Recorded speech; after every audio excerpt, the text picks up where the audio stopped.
안녕하십니까. 오늘 정통 교부 시대의 역사, 니케아 이전의 교회에서 세 번째 강의 시간입니다. 오늘은 거룩한 모편교회 정치 제도에 대해 살피겠는데요.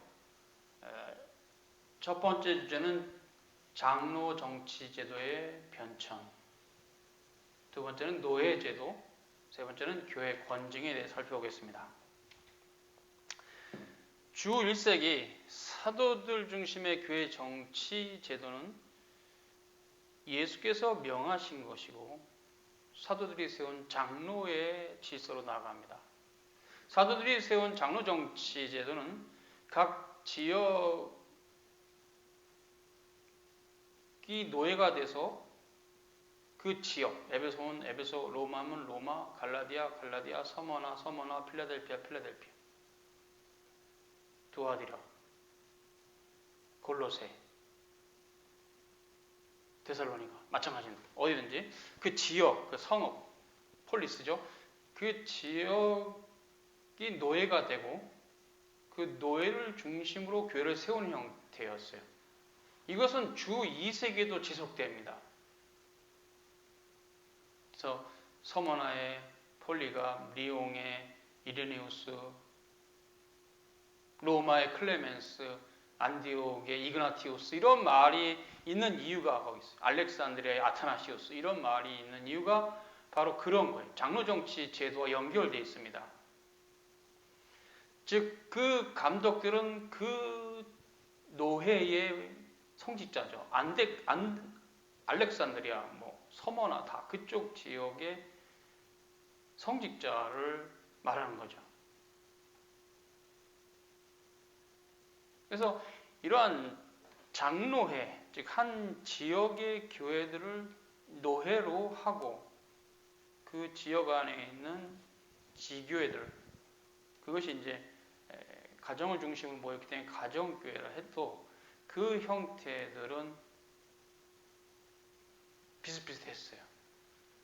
왜냐하면 사도들이 교회를 세웠을 때 동일한 그 마음을 가지고 교회를 세우면 거기 당연히 그 교회를 다스릴 장로들을 세웠고 그 장로들을 중심으로 교회를 다스리게 하고 본인들은 떠나왔어요.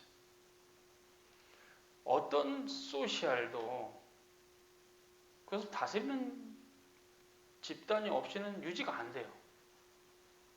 당연히 그러기 때문에 사도시대 교회는 장로교였습니다.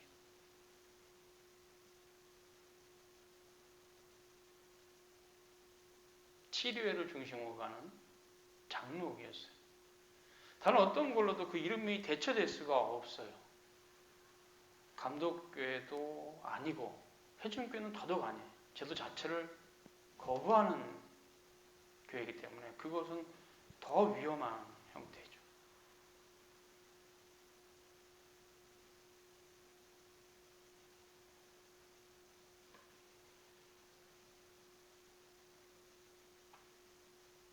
그렇기 때문에 주 2세기도 사도시대 교회를 그대로 계승하면서 장로제도를 유지했습니다. 원래 원래 감독이란 말과 장로란 말은 같은 말이에요. 그냥 있던 약간의 표현상 좀 차이가 있지만 감독과 장로,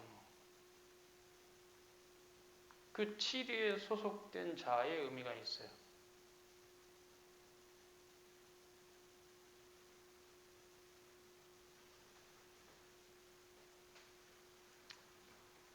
물론 지금의 장로교 제도와 모든 제도적인 형태가 똑같다 할 수 없으나 그 어떤 카테고리 형태의 어떤 그 원리적인 의미가 같다는 거죠. 오히려 지금의 교회가 그때의 교회를 본삼아서 그대로 계승한 형태죠. 지금의 장로교. 주 1세기 마지막 사도 요한이 있었던 에베소와 폴리갑이 감독을 쓴 서머나 교회들은 사도 요한이 직접 임명했다고 전합니다.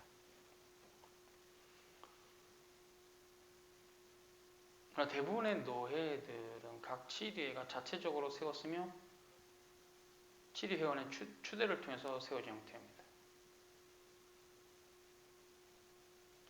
전승에 의하면 각 교회를 지휘 감독하는 의장직을 맡은 감독은 다른 성직자들과 항상 수평성을 유지했으며 그 위에 교회 정치가 장로 정치로부터 감독 정치로 몰락해 갈 수 있는 여지들이 조금씩 생겼습니다. 즉 그 치리회의 대표성이 있는 어떤 감독이라 합시다.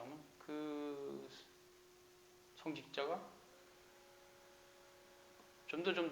점점점 평생 직이 되고 임기가 없어지고 점점점 그분만 높아지면서 이게 장로제도가 조금씩 망가져가는 형태가 됐다는 거죠. 장로교회로부터 감독교회의 변질입니다. 교회 정치제도는. 모든 교회 감독들은 장로들과 함께 교회 정치를 시행하였고 그 치리에서 함께 집단 지도체제를 유지하였을 것으로 보입니다. 다만 점차적으로 후대 교회 시대에 효과적으로 세상의 도전에 대처하기 위해서 이단들의 문제 이런 거를 신속히 처리하기 위해서 교회 정치 제도가 감독 제도로 편리성에 따라서 변질된 것으로 볼 수 있습니다. 그래서 감독 교회 제도는 장로 정치 제도의 변질판입니다. 변질된 형태예요. 원래 장로 정치 제도가 성경적이에요. 감독 교회 제도는 비성경적입니다. 사도시대의 교회에서도 가르치고 다스리는 직분으로서 감독과 장로직이 있었고 신자들이 여전히 연약한 상태에 있기에 그들을 더욱 성장하기 위해서 하나님께서 그런 제도 가운데 성도들을 키웠어요. 그래서 에베소 4장 11절과 13절은 목사와 교사를 두셨다. 근데 또 교회 감독입니다. 장로이기도 하죠. 그래서 가르치는 장로, 다스린 장로 제도를 또 디모데서 있어요.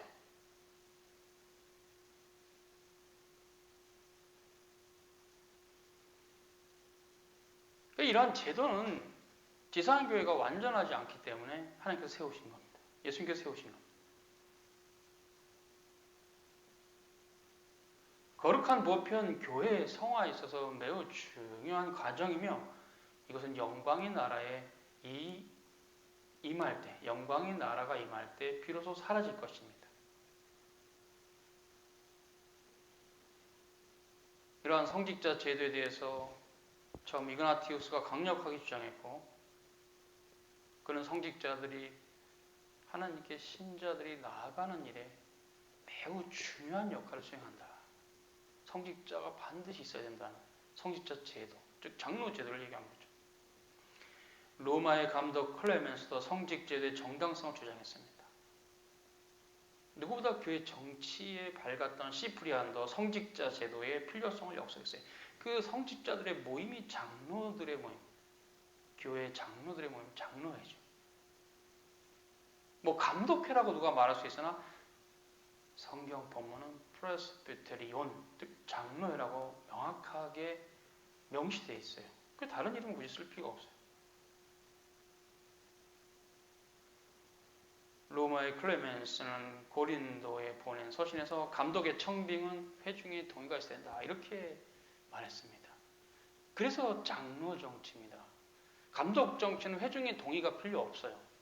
이쪽 회중에서 저쪽 회중으로 성직자를 보낸다 함에 있어서 회중의 동의가 필요 없어요. 이건 감독 교회 제도입니다. 장로 정치 제도는 안 돼요. 회중의 동의가 있어야 됩니다. 이게 장로 정치 제도입니다. 그것이 필요 없는 게 감독 교회 정치예요. 시프리안도 이것을 사도적이며 보편적인 규칙이다. 보편적입니다. 장로 정치 제도. 사도시대 교회가 장로 정치 제도였고 2세기도 장로 정치 제도였어요. 물론 조금씩 감독 교회 제도로 망가져 가다가 나중에는 이제 회중들은 전혀 필요로 하지 않아. 회중은 안 필요 없어. 그냥 마음대로 감독들이 사역자들 이쪽으로 가, 저쪽으로 가 해버리고 회중의 동의는 전혀 없는 교회가 된 거죠. 그건 교회 정치의 타락입니다. 두 번째 노예제도입니다. 사도시대부터 치리의 제도가 있었고 가장 중심점이 되는 치리는 노예였습니다. 물론 예루살렘 공회 같은 것은 대회나 총회 성격이 있죠. 두 노예가 함께 했기 때문에 대회와 총회 성격이 있죠. 그러므로 노예 제도는 사도시대부터 내려온 가장 핵심적인 치리 제도입니다. 그래서 단일한 지역, 제도한 일반 서로 걸어서 가거나 어느 정도는 이렇게 만날 수 있는 그런 아주 멀지 않은 그 지역 안에 있는 교회 연합체로서 노회죠. 그것이 노회. 그래서 노회를 하나의 독립된 교회로 봤습니다. 사도들은 갈라디아 노회, 고린도 노회, 로마의 노회. 이게 다 교회라고 했어요. 그래서 헬라어로 에클레시아는 프레스베테리온입니다. 에클레시아와 프레스베테리온을 사도들은 동일한 개념으로 쓰고 있어요. 그분들이 로마의 교회에 서신을 보낸다 할 때 그 로마의 교회는 로마의 노회예요. 로마의 지교회가 아니에요. 로마의 노회지. 지교의 집합체로서 로마 지역의 산지에 있는 모든 지교의 연합체로서 로마의 에클레시아예요. 그러니까 로마의 노회죠. 로마의 교회란 말과 로마의 노예란 말은 같은 말입니다. 사도들은 하나의 노예를 교회라고 부르고 있어요.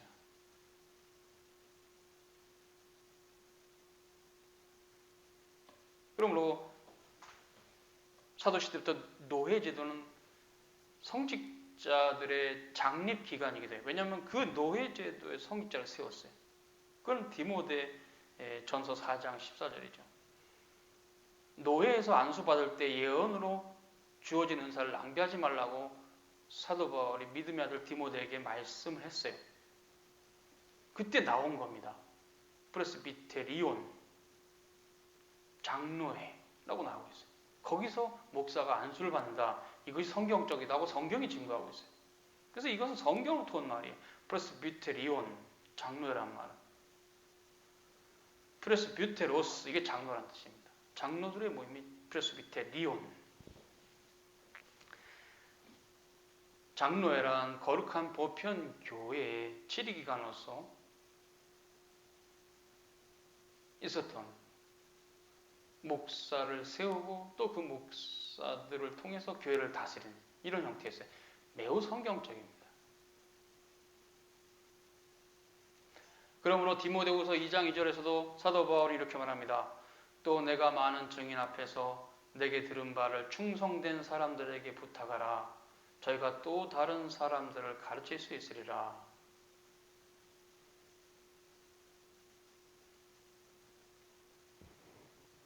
기억하면 있습니다. 많은 증인들을 통해서 내게 들은 이것을 충성된 사람들에게 맡겨라. 그들이 다른 사람을 가르칠 수 있을 것이다. 많은 증인들.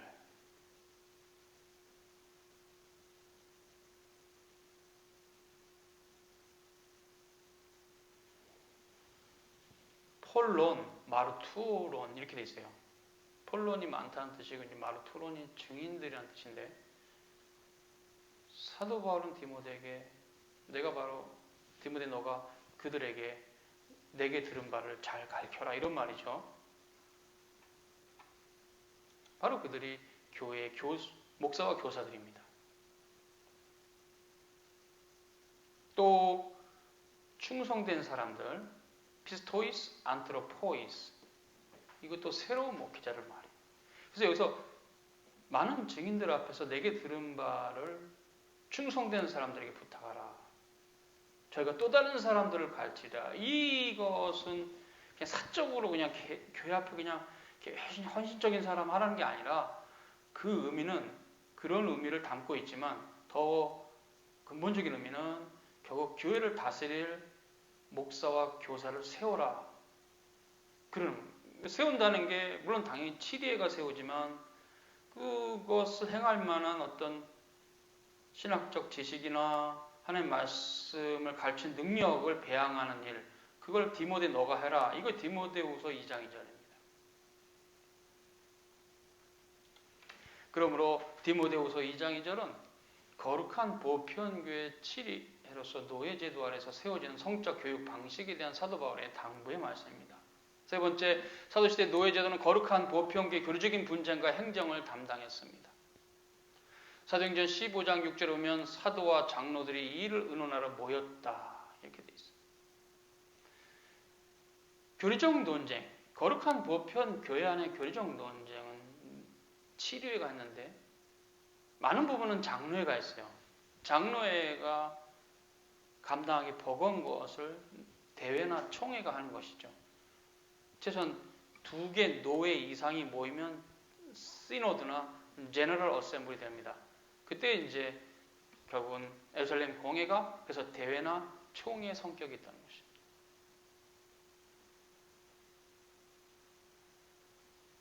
왜냐하면 그 시대에는 유력한 교회가 안디옥 교회와 예루살렘 교회였기 때문에 두 교회가 모여도 총회 성격이 있는 거죠.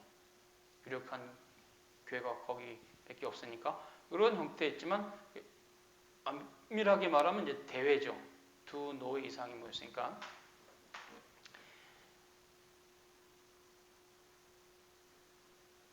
또 노예의 기능 중에 하나, 사도시대에 사도들의 서신이 오면 필사를 해서 다른 노예로 보내주는, 또 그 노예 안에 있는 다른 지교회로 보내주는 역할을 노예가 했어요.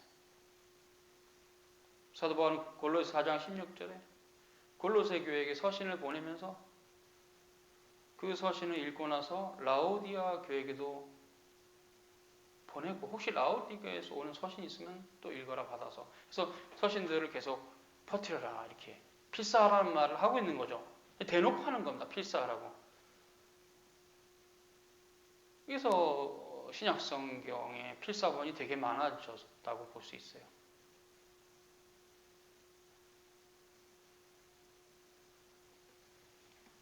역시 또 노예의 역할이었어요. 하나님의 말씀, 즉 사도들의 디다케를 받아서 그 교회가 나누고, 그 당시에는 이제 필사밖에는 할 수 없으니까, 인쇄 기술이 없으니까 손으로 계속 똑같이 베껴서 각 교회도 나눠주고, 또 한 분은 이웃 교회로 보냈던 그런 일이 있었습니다.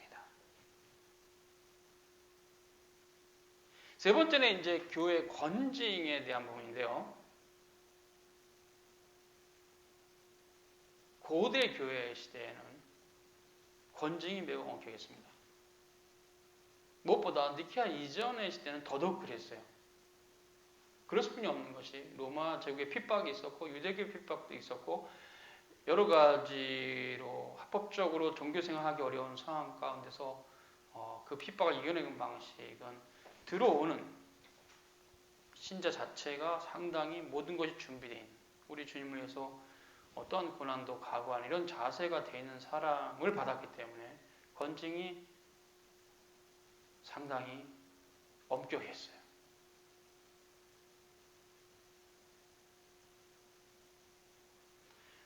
그리고 이제 기독교가 국교화되면서 조금 더 느슨해졌죠. 또 아쉬운 것은 권징이 사회법과 연결이 돼서 국법으로 다스리는 형태가 돼서 제국법을 어긴 자, 교회법을 어기면 이렇게까지 좀 발생한 형태가 있었어요. 그래서 최소한 종교개혁 시대까지도 3일체 교리를 부정하면 사형당할 수 있었어요. 그 시대 그런 특징이 있었고요. 권징의 목적은 교회 순결과 위엄을 지키는 것이었습니다. 그리고 범법자들의 영적인 교정을 위한 것도 있고, 가장 극단적인 권징은 출교인데요. 출교는 신자들에게 모든 교회적 권리와 특권을 박탈하여 거룩한 보편교회 밖으로 내쫓는 것입니다. 이렇게 출교된 자는 교회에 다시 들어오려면 세례자 예비과정을 다시 거쳐야 했고, 모든 오락과 유의를 금하고 의복의 장식에 삼가고 부부관계도 금지되었다 그래요.